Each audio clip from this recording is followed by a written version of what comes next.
Assalamualaikum warahmatullahi wabarakatuh. Saya Vio Jalila dengan NIM 22231013 dari Prodi Pendidikan Ilmu Pengetahuan Alam kelas B.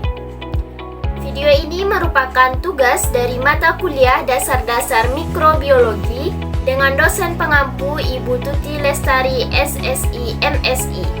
Video ini menjelaskan salah satu jenis bakteri, yaitu bakteri gram negatif, yaitu contohnya Shigella dysenteriae. Pertama kita masuk kepada penjelasan dari bakteri gram negatif Shigella dysenteriae, di mana bakteri gram negatif ini dapat menginfeksi pada saluran pencernaan. Dan bakteri Shigella dysenteriae ini dapat memproduksi ekotoksin yang dapat mempengaruhi saluran pencernaan dan susunan syaraf pusat. Ekotoksin adalah protein yang memiliki antigenik yang dapat merangsang produksi antitoksin sehingga dapat menyebabkan kematian. Selanjutnya, Shigella dysenteriae ini dominan terhadap di daerah tropis dan menjadi penyebab paling parah pada penyakit disentri atau Shigellosis. Shigella dysenteriae ini menjadi bersifat patogen apabila bakteri berada di luar usus. Selanjutnya yaitu taksonomi dari bakteri Shigella dysenteriae, di mana kingdomnya adalah Prokaryote atau bakteria, filumnya adalah Protobacteria, kelas Gamma Protobacteria, ordo Enterobacteriales, family Enterobacteriaceae, genus Shigella, dan spesies Shigella dysenteriae. Selanjutnya yaitu ada struktur bakteri gram negatif, di mana pada dinding sel gram negatif itu ada lipopolisakarida, ada membran bagian luar, gel periplasmik, membran plasma, dan di sisi lainnya ada protein dan juga peptidolikan. Ciri-ciri dari bakteri Shigella dysenteriae adalah yang pertama, Shigella dysenteriae merupakan bakteri gram negatif yang berukuran 0,5 sampai 0,7 dikali 2 sampai 3. Selanjutnya, bentuk batang pendek, tidak berspora. Yang ketiga, tidak berflagel sehingga tidak dapat bergerak dan dapat memiliki kapsul. Selanjutnya itu ada koloni Shigella cembung, bundar, dan juga transparan dengan diameter kira-kira sampai 2 mm dalam 24 jam. Nah, selanjutnya koloni ini tumbuh di media padat dengan koloni bulat, konveks dan tidak berwarna. Yang terakhir, pada tepi dan permukaannya rata, tetapi kadang-kadang terdapat benjolan sehingga menimbulkan adanya tekstur. Selanjutnya adalah habitat dan cara hidup dari bakteri Shigella dysenteriae, di mana habitat Shigella ini adalah di saluran pencernaan manusia, dan bakteri tersebut dapat tumbuh subur di usus manusia. Nah, cara hidupnya, Shigella dysenteriae ini tersebar luas di seluruh dunia dan bersifat epidermik.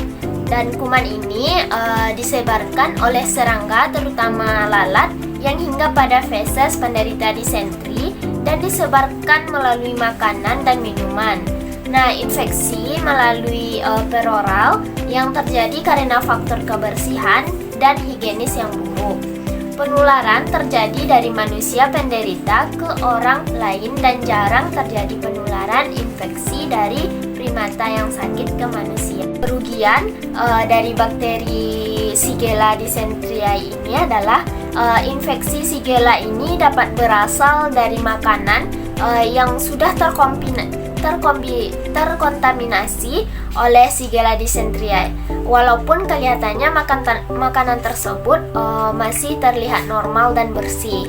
Nah, air pun dapat menjadi salah satu hal yang terkontaminasi dengan bakteri Shigella ini. Artinya, infeksi Shigella dapat terjadi jika ada kontak dengan feses yang terkontaminasi dan makanan yang terkontaminasi juga. Penyebaran Shigella dysenteriae ini dari manusia ke manusia lain, di mana karier merupakan reservoir kuman. Nah, dari karier ini, Shigella disebarkan oleh lalat juga melalui tangan yang kotor, makanan yang terkontaminasi, serta tinja serta barang-barang lain yang terkontaminasi kepada orang lain yang sehat. Nah, bakteri ini mampu menginvasi ke epitel sel mukosa usus halus dan berkembang biak di daerah invasi tersebut. Nah, setelah itu mengeluarkan toksin yang merangsang terjadinya perubahan sistem enzim di dalam sel mukosa usus halus atau adenyl siklase. Akibat infeksi bakteri ini terjadi infiltrasi sel-sel polimorfonuklear dan menyebabkan matinya sel-sel epitel sehingga terjadi tukak-tukak kecil di daerah invasi. Akibatnya, sel-sel darah merah dan plasma protein keluar dari sel dan masuk ke lumen usus dan akhirnya keluar bersama tinja, lalu tinja bercampur lendir dan juga darah. Nah, mekanisme penyebab bakteri Shigella dysenteria ini mendatangkan kerugian. Yang pertama karena bakteri Shigella dysenteria ini menghasilkan toksin yang memproduksi endotoksin dan enterotoksin. Yang pertama itu ada endotoksin, di mana semua Shigella mengeluarkan toksin liposakarida yang menimbulkan toksis pada autolisis. Endotoksin ini menimbulkan iritasi pada dinding usus sehingga dapat menimbulkan penyakit atau infeksi pada saluran pencernaan. Yang kedua itu ada exotoksin, di mana exotoksin ini yang dihasilkan oleh Shigella dysenteriae tidak tahan panas yang dapat mengenai usus dan sistem syaraf pusat.